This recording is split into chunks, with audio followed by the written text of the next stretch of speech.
Okay, beautiful. Alrighty. So the topic of tonight's class is there is another side of the story, but that's not the story. And hi, Jeff. How are you? Hi, Rick. How are you? Doing great, great. Good to see you. I don't know how you So up the hour, but yeah, God it's bless you. 2:30. It's 2:30 here. Uh, Last night we learned with Jeff and his boys and a few of my son-in-laws and we went for an hour and a half. It was great. We started at 2 and we finished at 3:30 a.m. Israel time. It was great. So thank God. It's super. No, the consistency is so important. So there is another side of the story. So as we said last week with the get situation, we talked about two components last week. We talked about that people in Yahadut, in Judaism, the structure that Hakadosh Baruch Hu built was that people absolutely have a voice and must have a voice, and that individual voice is essential in Judaism. And then we moved beyond that to talk specifically about the voices of Jewish women. And we brought each of the key geulot that we've had, the key redemptions, the milestone points in Jewish history, those that shaped us, those that built us, those that gave us life to move to the next great possibility, were absolutely, unequivocally led by women every single time. Point A is on any issue, this one or any other one, the Jewish individual has to find his voice and has to express his voice. We're not an autocracy. We didn't give over our relationship to the world or to God or to core values to anybody, as self-sacrificing as they might be. And the most intuitive, the most grounded, the most clear-minded of that Jewish voice is the woman's voice. So that was point A, and we spent some time on that last week, going through a number of different specific elements and key elements in Jewish history. The other point we said, where we had some pushback, some back and forth, is that the halacha is that the husband has to give the get mirtzono. He has to give the get willingly. So, and if he doesn't give the get willingly, then the get is considered pasul. The get is invalid. In which case, the lady who thought she was free is now eshet ish. She now belongs to another man, and if she has a child with the new husband, the child is a mamzer. So in fact, whatever she thought she was fixing got much worse. So in that, some of you guys were less comfortable. But we talked about it and we went into the Gemara on it and we talked about some of those key elements based on which we established that the husband does have a willingness to set the lady free. But we have to now look at point A and point B. Point A being, yes, we must have a voice.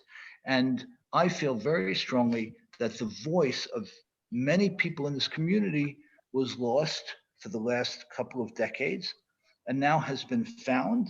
And I hope and believe that it will grow. But it has to grow responsibly and seriously. So, point A to that seriousness is I have to know what's going on here. And the core element of what's going on here is that if the person is absolutely, unquestionably forced to give it, then it ain't no good. So we have to push and almost force and almost push him over the top. I would say we demonstrate, but don't throw eggs, so to speak. I'm using that just in a metaphoric sense. But that's what we have to know, that if we push the person to a point where he's more forced than willing, if he's willing and forced, it's okay. But if he's more forced than willing, then halachically we're in trouble because the get is pasul, it's invalid, and she is still married to him. So let's use our voices. Negotiators, rabbis, whoever may get into these things with us, and they shouldn't be alone. They should use their voices, but we need to know that we have to temper it because we can't back into a halachic mess. Good. Now, the third point, and this is, I believe, the hardest point to digest. I know for me it is. It's for me it is, and I'm going to share it with you with the pain that it brings to me, so that you can connect to that, and maybe some of the anger that comes with the pain of this point can sort of mitigate it all, and it'll be something we can work with. And by the way, when we finish this point, I'm going to tell you this isn't the point, okay? But the third element of this is that I'll give you a couple of examples, and these are real life examples. Real life examples. Someone's father gave his son, a father gave his son a very, very substantial inheritance. Let's say a several $1,000,000 inheritance. The father passes away, the money passes along to the son, and the couple are married for a very, very short time. Let's say they're married for a year. And let's say the inheritance was several $1,000,000. And now the wife turns to the husband and says, I'm entitled to half. And he says, wait a second, this came from my father. I didn't earn this while we were together. What do you mean? She says, no, I want half. Another case. The lady hires a very aggressive attorney, has more money on her side of the family to afford this level of attorney than the husband has. And the attorney beats the guy up to a point where the terms of the divorce are absolutely crippling to him. His visitation time with his children is very limited. His monthly support to his wife is more than he can afford. The home goes completely to her. So what happens in certain cases? We have attorneys. That's the way things work. Okay, it's true. But one attorney is stronger than the other, or one side has more financial power than the other to take the case and drag it further. So the husband at some point says, okay, you took everything from me. You know what? I'm not giving you the get. I'll give you another case. And these are real life cases. And I'm telling you, I'm saying them with the pain that I know you're feeling them with, and the sense of rejection you're feeling them with, because that's how I feel. But these are real life cases. Premeditated case. A father or mother, I don't know who it was, but a parent gets into the head of let's say his daughter, and says, you know what? This guy's not that great. You could do better. You're beautiful. You have X number of kids, but you could do better. Let's play this thing out so that over time you end up with everything, and you're fabulous, you're beautiful, you'll find somebody else on top of it. So they work it. It's premeditated. It's planned. And at a certain point, they press the button. And he gets accused of abusing her. And by the way, we're not saying there aren't abuse cases out there. There are, but in this case, there wasn't. So he's constricted on what he can do. He's constricted from a business point of view. His assets are overwhelmingly taken, and so on. So that third part of the story says that, you know what? There are times when a person is pushed to desperation, and he says, you took everything from me. Who cares? I'm going to punish you now because you took everything from me. Okay, open floor. What are your thoughts? We're going to have more fun after this, but for now, what are your thoughts? And we have to look, the fiddler on the roof thing, right?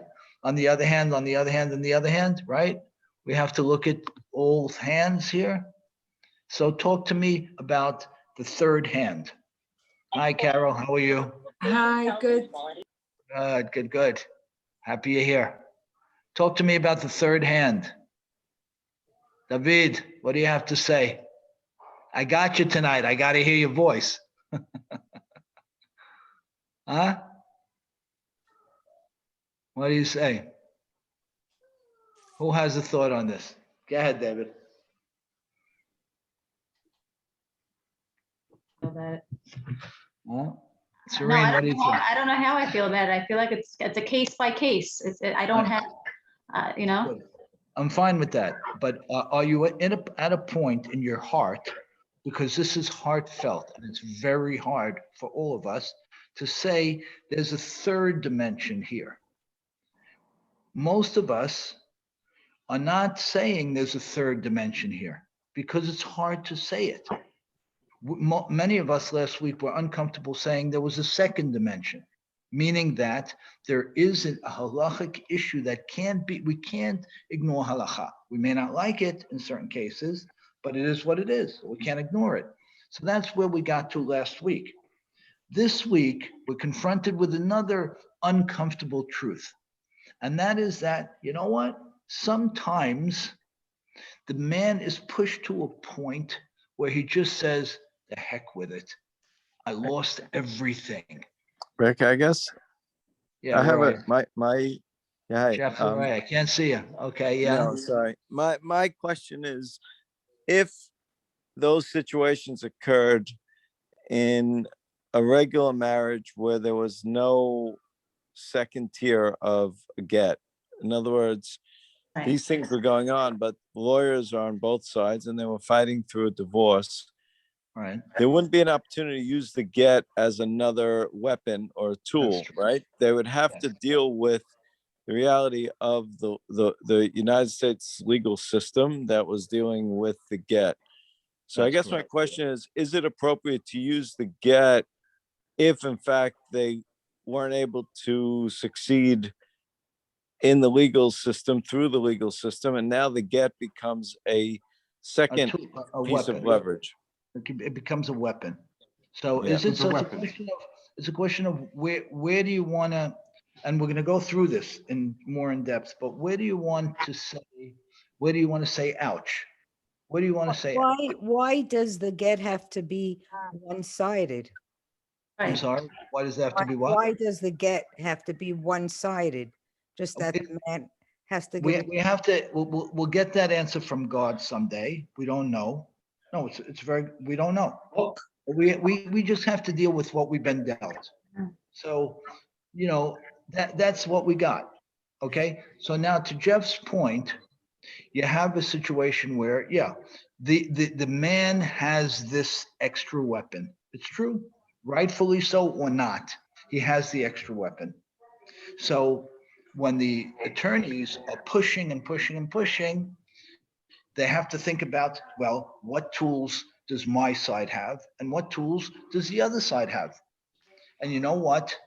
If I break the person, and I'm not, that doesn't mean that he's justified in using it, right?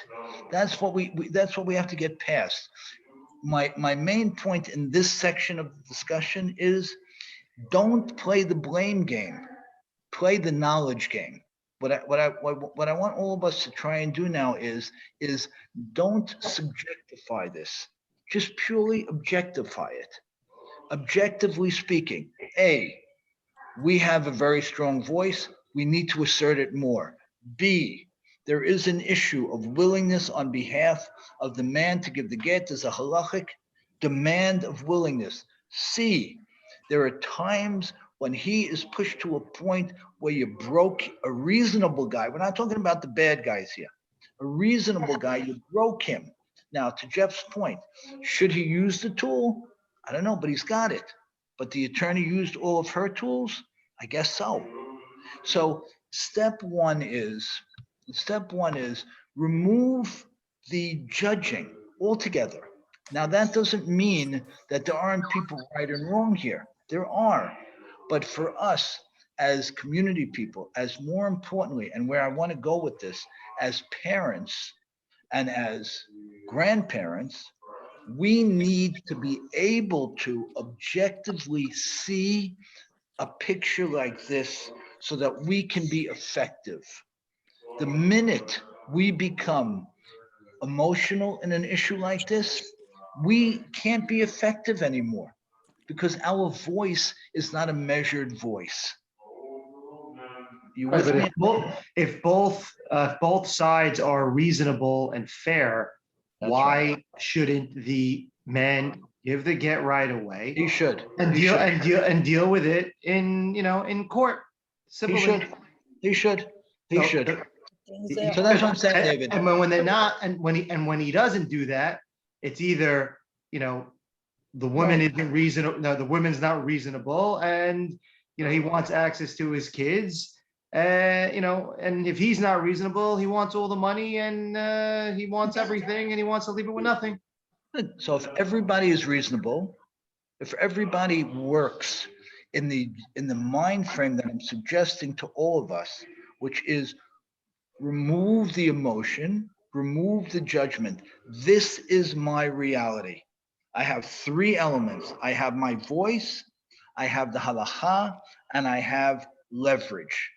Now, if everyone approached it, and this is the easier part of the conversation, I want to tell you. Okay, if everybody approached it objectively, then we wouldn't have a lot of cases. But more than that, let's assume we would. Because to David's point and to Jeff and Sarah's point, people are still abusing the system. But we, as people who need to weigh in on it, and as people who need to affect change, have to be clear-minded. We can't be angry. We can't be emotional, because then we can't be effective.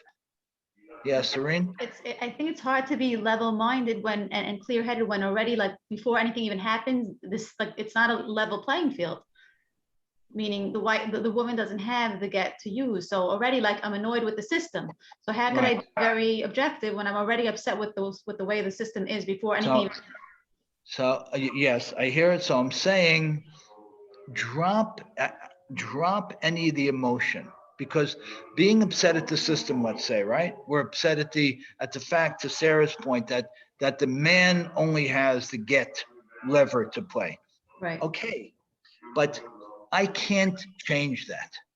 So my being upset at that doesn't get me anything, and it doesn't allow me to be. It makes me less effective. Some You're people right. think it can change that. Some people think that it can be changed. Well, okay. I don't know how it can be changed. I don't know how Yes, it can be changed. Can I ask a question? Going back hold on, going back even further than that, right? Hi, When you're Rachel. How are you? hi, could have missed this one.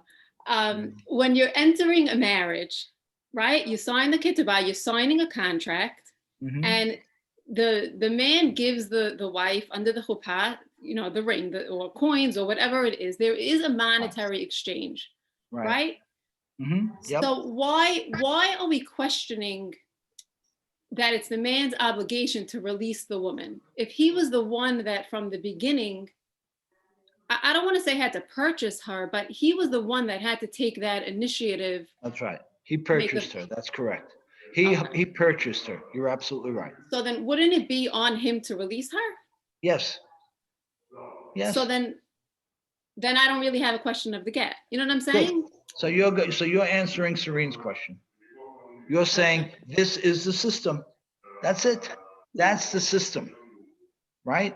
Now, there are other elements of the system that we didn't talk about that go to your point, Rachel, which is, you know what, when he bought her, because that's the halachic term that's used, kinyan, when he bought her, he also committed himself to feed her, to clothe her, to shelter her, to make her happy, to buy her nice things, right? He committed himself to all of that, right? He committed himself to all of that. Now, he may or may not have kept it, but to your point, Rachel, when we stepped into this thing, we knew where it started and we knew how it could end. He extended himself in the beginning. He took on responsibilities in the beginning. So maybe therefore, if I'm gonna interpret what you're saying, maybe therefore he has the right to have some leverage at the end, because the responsibilities, we don't talk about her responsibilities in the ketubah. We only talk about his, right? So to your point, hey, everybody, and I'm going to suggest that Rachel is speaking to Serene and Sarah's point a little bit by saying, listen, this was a package program. There was point A of the package, which started with him taking her on with all of that entailed, and the emotional and the spiritual and the practical and the financial obligations of that. And therefore, he has the ejection lever. Okay, but I want, hi honey, how are you, honey? I want to go different. I want you to move yourselves like I had to move myself. Hi honey, how are you? I had to move myself to this point. I want us all to make every attempt to not immerse emotionally in the issue, even though it's emotional.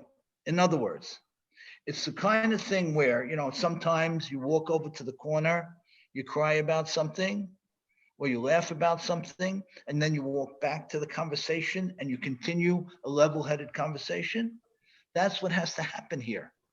Because God forbid, a million times, anybody on this class is ever in this situation and we lose our heads, then what? Then what happens? Let's say we're dealing with a child who's going through this, or a grandchild who's going through this, God forbid, right? And we don't have the self-control to remove the unproductive energy and emotion from it. How effective can we be? Right? Anything, right? I mean, Anything. with Anything. any real, That's right, dude. Exactly right. I I think think yeah, that I think that the thing that people struggle with, or at least I struggle with, is like a very in today's world. Yeah, Hard to hear you. hard to hear you. sorry. In today's world, it's not specifically only the man taking care of the woman or the man clothing the woman. It's a much different dynamic, I think, in marriage, and both sides have a more balanced stake than maybe it was at some point. And I think that's the struggle. The struggle is that it just seems like the woman is at a very big disadvantage here if the man chooses to use that lever. And the question is, why can't there be some more sort of balance in it, so that it's not so heavy and it doesn't give one side so much more leverage when they're living together and they're actually married? It is more balanced, but somehow when it gets to the end, the man has more leverage. And so it seems like the halacha is sort of siding against the woman. Okay. And maybe the halacha is giving the man the advantage. Maybe it is. Now let's go further. Let's say it is. But it is what it is. That's what the halacha is. So I could bang my head against that, or I could say I have to work with it, because I'm not going to get anybody to go and change a deoraita, a biblical law. I'm not going to do it. Now, there might be some iteration in the evolution of the Jewish people that brings us all together in a seemingly more just way. But right now, it is what it is. Let's use a silly example. Everybody is going to grow older. Everybody is going to grow older, right? It's a beautiful thing to grow older. We want to grow older. The alternative is not so good, right? If you're not growing older, you're not around. So everybody's going to grow older. I'm at a different stage than a number of you, right? I'm at a little older stage than a number of you. I see a lot of people at my stage of life fighting like crazy the notion that they're going to grow older. What are you fighting about? What are you fighting about? Now we're going to go to the most exotic, to anti-age, this or that or that. Okay, 1 second. That is a reality. Now, I'm not you know what? I am going to equate it. It's the same level of reality. There are certain things that right now I have to live with in my life as a Jewish Orthodox person. I have to live with them. Now, I can take my intellectual energy and I can fight them. I'm not judging anybody. That's fine. Natalia. Or I can take my intellectual energy and I can say, okay, how do we make the overall conditions better? And that's my goal in this whole process. That's my goal. My first goal is to make everybody educated on the issues, as painful as they are. And then drop down, level one is to ask that everybody, and I raised my hand first, because my daughter Gailey brought this up to me, this topic a couple of weeks ago, and it took me a while to be able to give last week's class. Because like many of you, I was very angry and I was very hurt and I was punching my way out of a paper bag and nothing was happening. And then I took a step back and I said, wait a second, this is the reality. So for us to be effective, we have to remove whatever efforts we might want to engage to fight the inevitable. We can't change this halakha. We can be angry about it, but it is what it is. Okay. So now let me change my worldview so I can be more effective. Let me change my children's perspective so their marriages can be more healthy. Let me change my level of awareness so that the people who come into my children's lives can be better screened. That's where I think we need to go. I can't stop growing old. Thank God. Thank God. We should all grow old. So we can kick and scream about that, or we can say, you know what? How do I take my years of knowledge and experience and sensibility and enrich my own life and the people around me? That's one approach. And the other approach is I'm going to fight it. I'm going to anti-age whatever I can. Come on. So that's where I am at this point. Thoughts? I thought Rabbi Labaton, may he rest in peace, did a great thing when he got everybody together and they sign at the when they're doing the ketuvah, they sign a separate The paper. prenup, right? So the prenup That was a great thing. that is he very did. good, but let me tell you, the prenup is very good. It is very good, and everybody should do it. But know that the people who are against it are also not being arbitrary, because one of the elements of the prenup that I'm familiar with, and there may be other versions, so I don't want to make a claim here to a universal point. But one of the prenups that I'm familiar with says that for every day that the person doesn't give the get, he has a financial penalty, right? Now, the problem with that is what? What was point number two? Rachel, were you on? What was point number two? Huh? What was point number two that we talked about tonight, that we talked about last I week? don't remember. Okay, point number two was you can't force the guy. Oh. Because if it's not Ricky? mitzvah no, then Ricky? it's pasul. Who's that? It's Joey Shami. How are you? Hi, Joe. You could say a financial penalty, or you could say a financial responsibility. Just Okay, like he good. signed with the ketubah, he has a financial responsibility Right. to take care of the wife, the Right. feed, and all that. That's why the sum is not an absorbent amount. It's a reasonable amount that goes along the lines of his responsibility. Good. Agreed. Agreed. And that's the other side. And that's absolutely valid. But you need to know the side of the people who are saying it's not so good for them, because they look at it as a penalty to the husband, which pushes him beyond the halachic criteria of no by his will.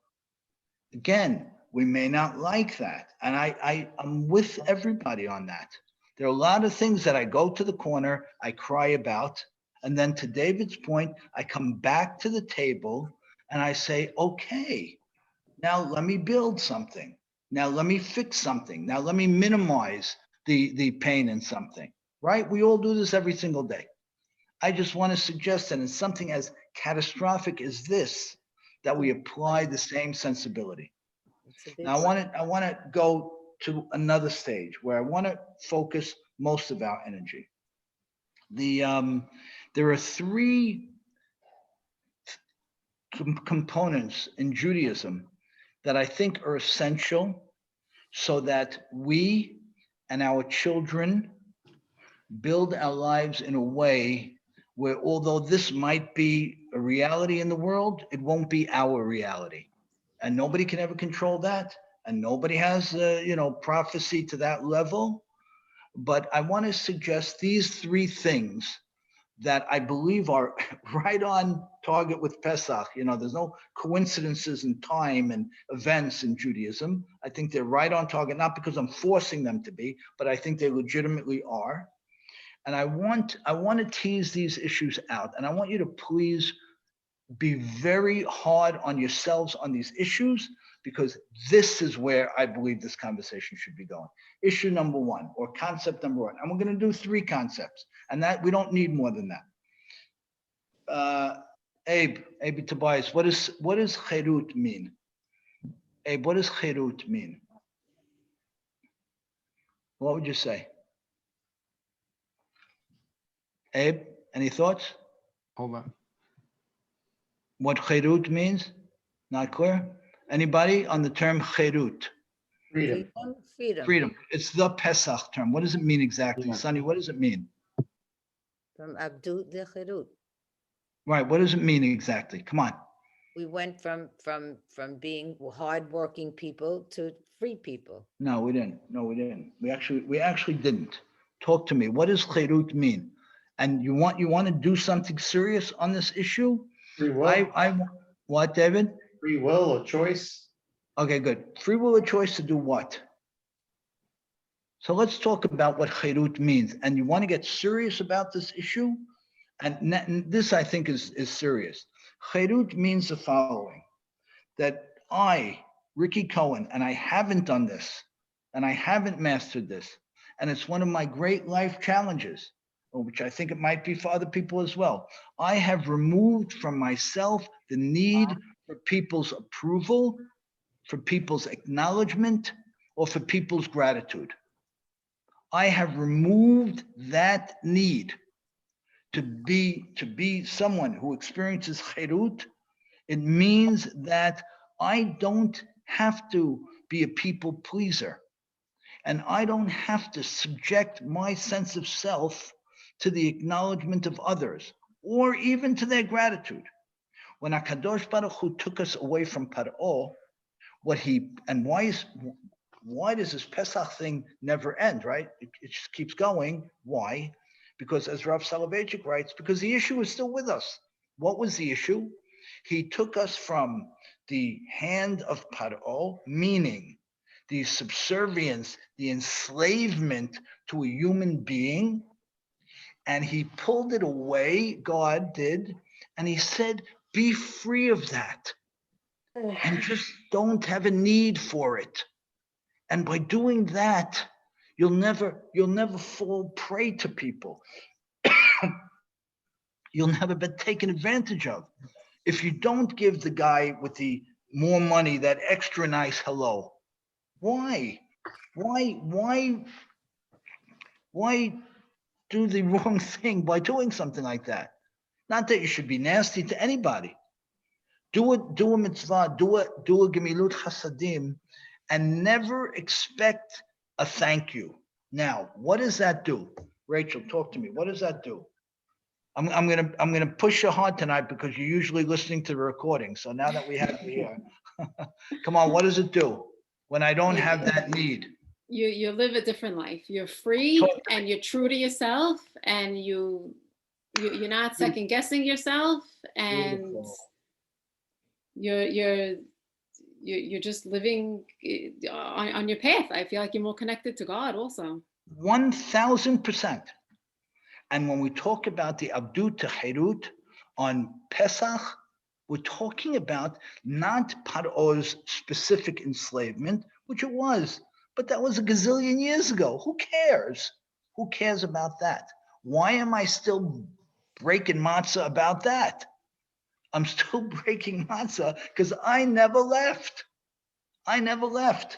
Now, to your point, Rachel, exactly. Our job in this life is to have cherut, which means, of course, I love people. Of course, I'm committed to people. But to be subservient to be acknowledgement seeking, to be gratitude seeking? No way. Because then, to your point, I can't have the same level relationship, A, with myself and B, with God. So we want to build a community, but we don't have this issue. We want to build children who won't have to suffer with this, God forbid. What do we want to be doing? We want to work first and foremost on ourselves to be free. I can love people, but I can't need people. I can't need people. I can't need the gratitude. I can't need for somebody to tell me, Ricky, great class. Do I love to hear it was a good class? Of course I do. I care deeply about the people on this class. Do I like to hear that we learned and grew together? Of course I do. So if I want to hear it, it's okay. If I need to hear it, I have a problem. And I can't have the relationship with myself and the independence and the clarity that I need to build my life and to build the life with another person if I'm needy in this respect. But one of the side effects of this also is that when you love yourself and don't need the approval, you end up loving people more too. Absolutely. Absolutely. How come? Tell me, you're right. How come? You don't judge them. It doesn't matter. They're free to live their life. You do your thing and it's all good. It's all good. It's all good. It's so much cleaner. Right. And that's why Rav Soloveitchik writes, he wrote this, I don't know, 30 or more years ago. He says, like all the Chagim, he says, the reason we have Pesach is because we're not free. We're not free. It's just that simple. We're not free. So issue number one for ourselves, for our children, let's work on just loving us, needing us, and loving God and needing Him. And that's it. And if I find myself making that extra nice hello, and if I find myself making that people pleasing effort, stop. What am I doing? What did I do to how can I, excuse my term, prostitute myself this way? This is really a desecration of God, because God told us we're like Him. He said we're like Him. So why am I chasing the other guy or her? But okay, it's sort of part of im enani li mili, that Mhm. we should be for ourselves. But Right. we're a community. And when you live in a community, I feel like we're so different from so many other people. You're right. We care so much about You're each. right, Sarah. I'm with you 1,000%. If I want people in my life because I love the sense of community, which we all do, that's healthy and fine. If I need people in my life, if I need the acknowledgement, if I need the gratitude, if I need the recognition, that's where I put a giant blocker between me and God. That's where I put the blocker. And that's where things become obtuse and unclear. Yeah? Yeah. Serene, you're too quiet tonight. I'm going to tell David not to come next time. No, he comes and you don't talk. What are your thoughts? No, yeah, I definitely agree with everything that you're saying so far. Okay. All right, good. So challenge and opportunity number one, that I want us all, and I raise my hand first, to spend our energy during this issue to build. We gotta build with it. So we learned how to cleanly approach the issue, so that, to David's point earlier, if someone comes to us and says, did you hear about this case? You can say, well, wait a minute. Let's talk about all of the elements of it, because now you know them. But now let's I'm go good. deeper. Let's go deeper. Lost Let's for you a go. little bit, for a little. Now let's go You deeper. just, Now let's figure the real life-changing stuff. Let's make a commitment maybe for the first time on this level, that Herut is my mandate. I want to free myself from chasing people so that I could just chase me and chase God, and that's it. And that's it. How great would life be, by the way? By the way, you'd enjoy people more because you wouldn't overstep and overexert and oversay and then feel bad about it and pull back and be angry at them or angry at self or whatever it might be. So if I say that it all starts with Cherut, and at the Seder nights, that's what I'm talking about, and that's what I'm thinking about, and that's what I'm talking to my children about, that has the greatest value. That will have the greatest value. The stories in the Haggadah are fantastic, and we should read every line. But the point of the Haggadah is to go out and to interpret and to speak. Lahagid means not lemor, not ledaber, not to read line for line. It means to read a word and then speak out how you see it, how your life was impacted, how you're going to change. That's Cherut. Talk to me before we move on to we have two more terms. Talk to me. Thoughts, quick. What do you say? Ricky, Yes. totally, well, Good. Yes. totally agree with everything you're saying, but this actually ties into something that my mom and I were thinking about after last week's class, with the whole being forced to give the get and the guy not giving it, willingly. So, going back on the point that you was talking about just now about not caring what people think and everything like that. So at the end of the day, doesn't a guy have his free will, and can he, just move to California and not have to please everybody and say, okay, I'm not going to give the get, I'll start a new life and I'll move on. So at the end of the day, are you really forcing him to do it? And because he has an absolute out. It's a fantastic question. It's a fantastic question. In other words, you can't absolutely force him. So can you relatively force him? I have to think about it. I really have to think about it. I think it's a fantastic question. Everybody hears the question, right? Sonny and Barbie's question is, if the guy can't be absolutely forced, can he be minimally forced or 40% forced? And does that violate the halacha? My sense is that it is an issue, even though he does have an out. And to your point, he can't really be absolutely forced. But I think it's a fantastic question, and I want to think about it some more. Because the truth, if we go by your logic, there would never be a definition of force, right? There would never be that. Once the guy has an out, if we can't call it forced anymore, then no one would ever be called forced, and that whole criteria of miritzono would go away. But I want to think about it some more. Super. Okay. Cherut. And I'm raising my hand here. Today, I'm preparing the class in my head today, right? Worked on it from a couple of days ago, thinking the points through.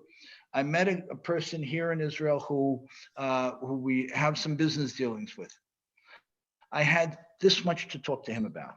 I stretched the conversation to here. And then, what is your story, Mr. Cherut? You just did the exact opposite. All you had to do was be true to yourself and talk to him about what you share honestly, truly at this point, and then say, have a nice day. But by taking the conversation from the 2 points to an attempted 10, which was shallow and hollow, what did I do, Sarah? What did I do? Huh? You weren't true to yourself, and you That's made right. a whole hullabaloo out of it. That's right. And I was enslaved to another person, and I took the concept of cherut and I stepped on it. But how do you separate that from building a relationship? yeah, that's what relationships are made of. No, it's not, because everybody, and in the last 10 minutes of the conversation, which should only have been, let's say it was 12 minutes and it should have been 2, everybody knows in that last 10 minutes that it was phony. So let's spend the 2 or the 5 or the 10 or the 2 hours of legitimate substantive conversation, and then let's go home. That's all. Once it gets to a point where I'm faking it, no, David, what do you say? Huh? I think it's hard to find people that are on the same directive as you. Like sometimes that your friend, you have a friend that needs to hear some like you have to praise them, or you want to build a relationship. They need that from you as a But you're friend. hurting them. You're hurting them, Serene. You're right, but you're hurting them because you're just reinforcing their need. That's all you're doing. But it's genuine, meaning it's genuine. But it doesn't mean it's healthy. So if I know somebody is dying for a cigarette and can't afford one, but they really, really want one, it's a genuine need, and I go buy it for them, did I help them? It's a similar kind of thing. Because you're So giving you're them, right. you're Huh? saying you're making them have more or creating more ga'ava that they're having. Like, No, I'm just fueling the dependency. That's all I'm doing. I'm just feeding the dependency. That's what I'm doing. Do you think that could be a difference between men and women? Men do not like to talk and make conversations, and women. You know something? I would honestly say, in my opinion, that I think that women have a much better handle on chirut than men do. I think men are much more self-manipulating and much more twisted with this stuff, much more trying to just, just chase things that don't make sense. I think women are much more clear-minded in this respect. I don't know, I might be wrong, but that's my opinion. So, chirut, number one, me'abdut lechirut, from chasing people, from chasing their acknowledgement, from chasing their gratitude, from chasing their whatever, to, to just doing what's appropriate and not being needy in this respect. I want to be nice to you, Mr. Smith, but I don't need that. Once I need it, I sell myself. Okay. And by the way, somebody said it, I think Rachel said it, that if I don't do that, it's a different life. Because we know we have an immovable sense of emet inside of us. And when that emet, that absolute immovable truth, and when we talk about what that term means in a few minutes, when it's trampled on, we feel lousy. But when I'm true to myself, even in a small way, I feel a lot better. I feel a lot more confident. I'm so much more self-loving, and I'm going to make much better decisions. Good. Next. The next term is deen. What does deen mean? Daled Yud Nun. What does it mean? Judgment. Huh? What is it? Judgment, right.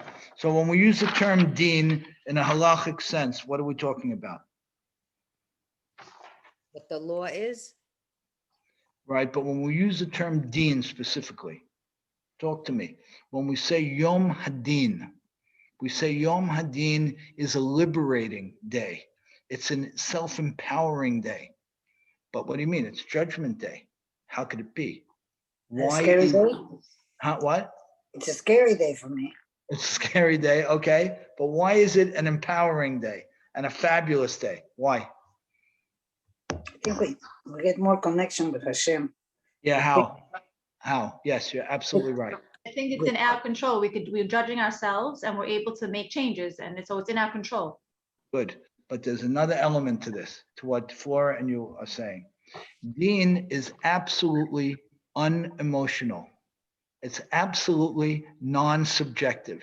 It's purely objective. Now here again, let's take person number one. Person number one really has a desperate need for the approval of others, for the acknowledgement of others, for the gratitude of others. He's not, or she is not satisfied with self-approval, self-acknowledgement, self-gratitude, or God's approval, God's acknowledgement, and God's gratitude. He needs Mr. Smith's. Okay. The other person, right, looks a lot like the first guy, same line of work, whatever, same community, let's say, right? He doesn't have these needs. He's healthier and happier and clearer minded, and will choose a better mate and build a better marriage. And that's part of where this is going as well. Now, drop down to Deen.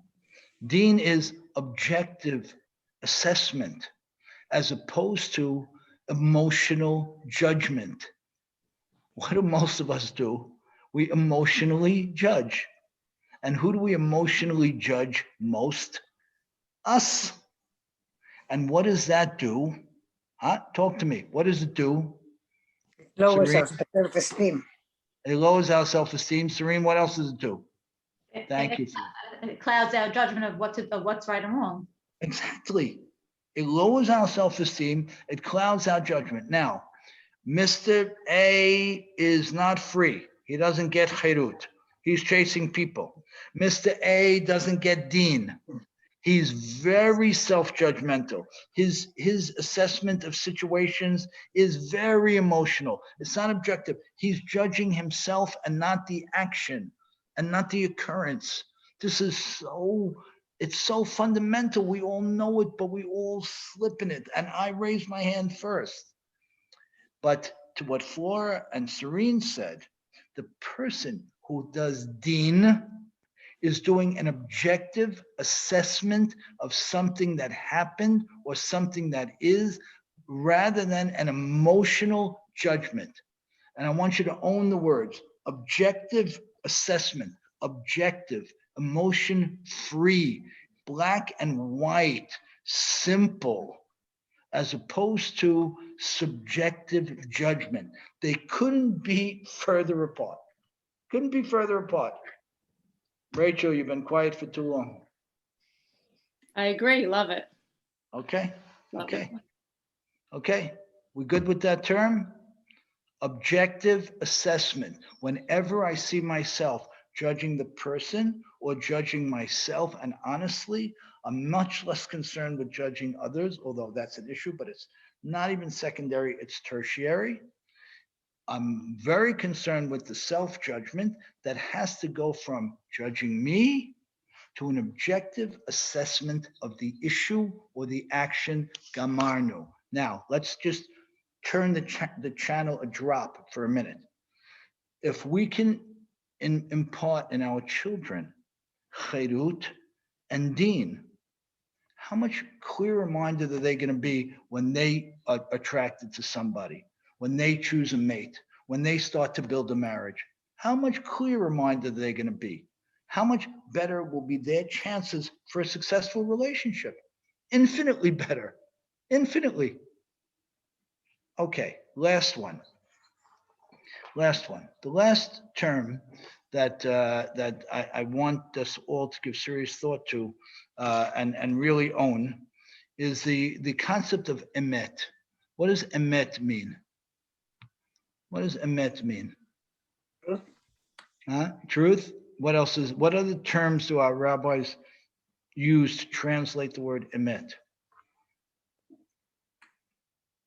Emet means certainty.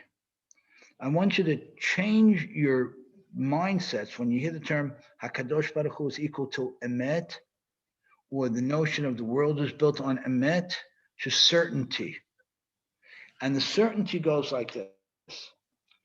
Harambam says it very clearly and very beautifully. He says, a person's obligation in life, mitzvah, and opportunity is not to believe God exists, but to know God exists. To have certainty. Holy cow. Now you tell me, if Harambam didn't say it, and he said that emunah was okay, he doesn't say emunah is okay. He says da'at is the way to go. You have to know God exists. There has to be certainty. Hakadosh Baruch Hu emet means certainty. Tell me again, what's the upshot here? What's the benefit of having certainty rather than belief? There's no wavering. There's Right. There's no wavering, right? Tell me more. It's unemotional. It's unemotional. There you go. And therefore what? Therefore what? Therefore, Huh? You never have to question it. You don't question it. you don't need to take the emotion out because it doesn't exist. It doesn't exist. And therefore what? it's a non-issue. You It's a don't even. non-issue. It's rational. It's objective. It's black and white. It's sunshine. It's a pretty, beautiful green leaf. That's what it is. And that's clarity. And that's emet.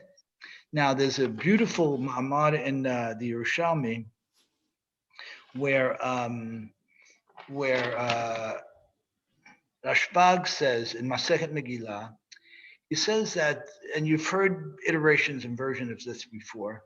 He says the world stands on three things: on din, which we meant, right? Objective assessment, on emet, certainty, and on shalom, and on peace.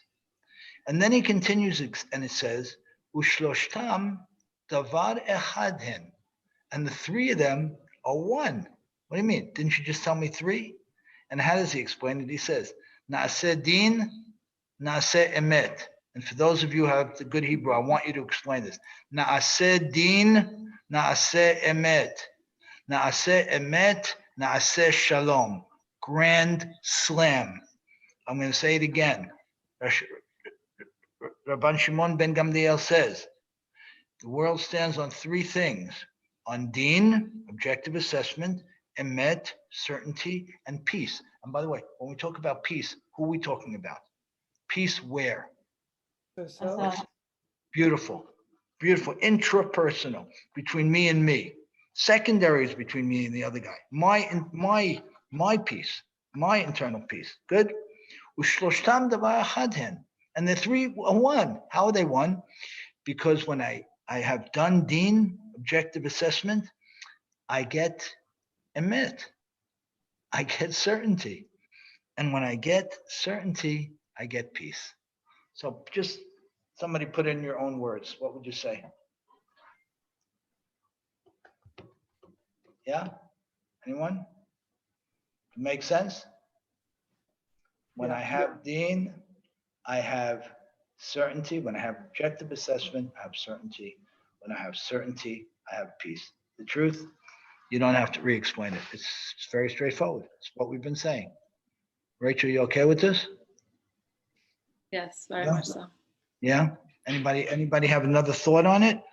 Because, yeah, go ahead, Sarah. I kind of think that we left out a lot of emotion in this class right now, and that's not what a human being is all about.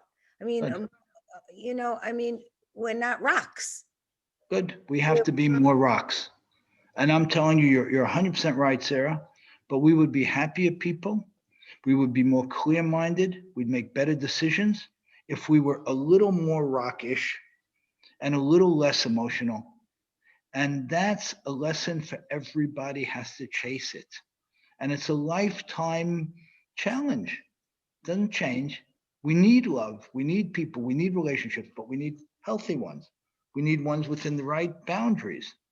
That's what we need.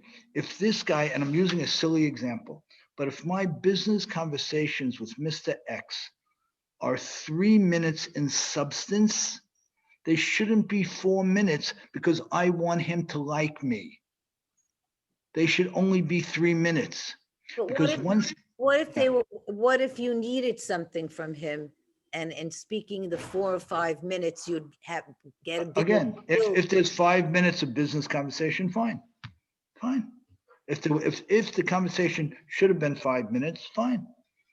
If the conversation is 5 minutes because he's a more wealthy guy or a more powerful guy or a more connected guy, and I want to find ways to talk to him, that's not cherut. That's abdut. That's just simple abdut. But And Vicky, by the yeah. isn't that just like networking, like, business? So you tell me what's the difference between networking and something else? What's the difference? I guess not. You don't want to like lower yourself and sacrifice yourself and Exactly. belittle yourself. That's right. But So if the networking is the 5-minute conversation or the 3-minute conversation and not the 8-minute conversation. Right, okay. I think that's what it is. By the way, that's not the way, I think, to your point, that's not the way I think most people would define networking. I think most people would say that networking means a 2-hour dinner. And I think that's right. And that's very much an American sensibility, but it doesn't mean it's a healthy thing for us as people. It doesn't mean it's healthy. And it doesn't mean it ingrains the right types of stuff in us and our children. Now, I know if I have chirut, if I have din, and if I have emet, I'm going to bring the better people into my life. I'm going to be able to be more clear-minded with the people my children bring into their lives. And that's what we got to be very on now, more than ever before. Let's go to drill down to the core issue. The core issue, who is walking through my front door? That's the core issue. And can I be absolutely godlike and perfect in assessing who that person is? Of course not. But can I be dramatically and substantially more clear-minded than I might be today? Absolutely. And if I have the courage to fight through the clutter and the emotional dissonance to claim chirut, wow. If I could finally someday say, I'm going to assess my actions and not me for doing those things, how much happier and healthier would I be? And if I had certainty in God and it was a given, wouldn't it be great? This is my hand. Nobody is going to tell me this isn't my hand. And if I worked on myself for months to find all types of intellectual aerobics to talk myself out of this being my hand, I wouldn't succeed. And the same thing applies with emet. Hakadosh Baruch Hu is emet. Finished. It's great. It's great. I don't know. Is he with me? Isn't he with me? Is he engaged in my life? Is he? It's very simple. He is. Now enjoy it. Now build it. Now build it. That's where we're at here. David, talk to me. You want any points before we're going to raise one more point and then we're going to wrap it up. I think it's. I have a quick question. What's the difference between shalom and chirut, in your opinion? Okay, I'm going to talk to that now. Perfect. I'm going to talk to that now. And I'm going to ask the question a little differently, but it's the same exact point. It's the same exact point. So you guys tell me what is marriage? What is marriage? Tell me. If you had to sort of, in a couple of sentences, what is it? It's coming together of two people, right? For what purpose? A partnership. Yeah, To but build. give me more. To build what? Yes, beautiful. To build what? A family. A family is foundation, and go from there. Great. Before that, the purpose of a marriage is to do what? I think to build each other while you're building yourself also. Very good. So the primary purpose of a marriage is to help the other person build herself. Right? Now, here's where it starts to go in the wrong direction, and we end up, God forbid, in this crisis that we're talking about. Because people don't understand the primary purpose of marriage. The purpose of marriage is for me to take that girl who is so different from me and let her differences become more pronounced, not less. Not to make her more like me, not to control her, not to clone her. People think that when they get married, their job is to become the same person. So one person, the stronger one, attempts to control the other one, and you have a bad marriage that, God forbid, ends up where we're talking about. But if people understood, if I married someone who's my opposite, which is a silly cliche, it doesn't happen. But if I married somebody different than me, my job is to help her be more different, not more the same. I don't want a clone. What's the point in falling in love with a clone? So what do people do? They think that their job is to take the other person and make him just like them so they'll have a great marriage. It's the antithesis of marriage. So what ends up happening? The stronger willed person attempts to control the other person and shape her and force her and push her and this her because he thinks that that's the way to have harmony in a marriage. The way to have harmony in a marriage is to sit across the table 20 years and 30 years into it, whatever it might be, and for you, your interests to be so different that you have so much to talk about, that you have so much to share, because what you've given to each other is that eternal gift that you were meant to give to each other, which is the ability to be me. That's what you want in a marriage. That's the whole point, not your ability to be her and not her ability to become like you. So, the point of abuse in a marriage, how does abuse come up? Abuse comes up when a person is self-judgmental, doesn't have deen, when is desperate for the approval of people, doesn't have hayrut, and when that person thinks that the purpose of a marriage is to make the other person absolutely happy and this and that and all the nonsense that people talk about, it's wrong. And I'm sorry to use that term, but it's just simply wrong. The purpose of a marriage is to accentuate the distinctions. My job is to make my spouse more like her, not more like me, because that's what I fell in love with. I fell in love with her. I didn't fall in love with me. And if I fell in love with me, then there's a problem.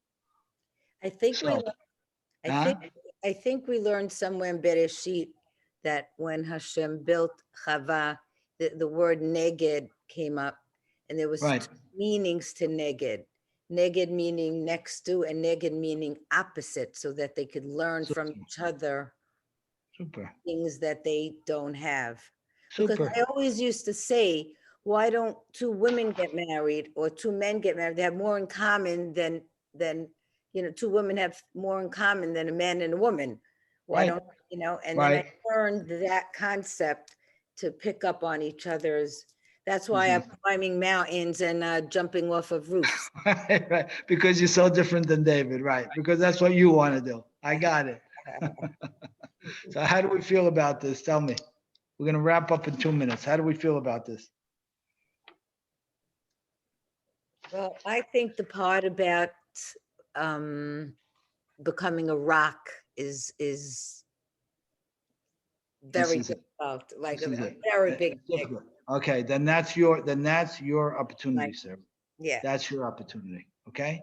Yeah. That's your opportunity. If we can really, let's go to the big picture and zero in and close. When we're looking at this community upheaval, let's be objective, unemotional, and work within the confines of what we can affect and expend energy on the issues that we can affect. We can't change the halacha. Okay, we like it, we don't like it. We don't like it, but we can't change it. Next, let me expend my energy on what I can impact. That's last week's class and the first section of this week's class. When we moved beyond, we said that, okay, now we want to build our own lives. And the real point here is to build our own lives so that we can live exclusive of all of this, and we can build our children to do so. Now imagine, we're doing it. We're working at this every day, all of us. We're already doing this. But we raise the bar on our children's chirut. How much healthier is a child who's not emotionally needy? How much better a person will that child bring into his life or hers? Yeah. How much safer are we? If a person doesn't beat himself or herself up every time something doesn't work out, but assesses the action objectively, how much healthier is that person? And how much more able is that person to build a healthy relationship? And if a person really takes those two first, because you really need those two, and then has a sense of certainty about God in his life, not an emotional, herky-jerky, up and down, just, this is the way it is. I have my hand. I have God. He has me. Isn't that great? It's reality. It's the way it works. Build it, develop it, grow it, intensify it. It's super. So what do I believe? I believe that what's our job, the real story, is not all of the overarching stuff. I think we have to be ba'alei yeda, and we have to know what we talked about. And it's important that we did, and we all need to own what we talked about. But the real story is herut, din, and emet. That's the real story. And if we use our voices and build our children and ourselves along these lines, now you're talking about a burst of sunshine and bringing our families first and then the community eventually to a very different place.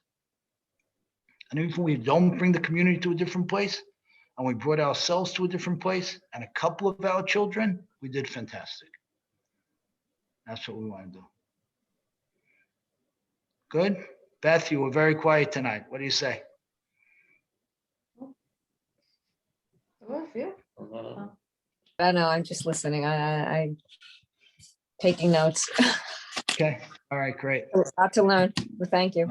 All right, with God's help. Good. All right, everybody. Thank you so much. We're gonna learn next week. I think the kibbutz is very important. So I know people are traveling and this, that.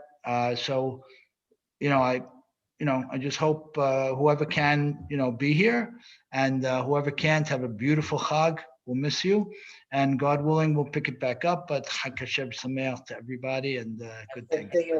Happy holiday. You too. Thank Yeah, you. everybody, you. thank you very much. Everybody, thank you. Bye, everybody. Happy holiday. Great. Holiday. Yeah.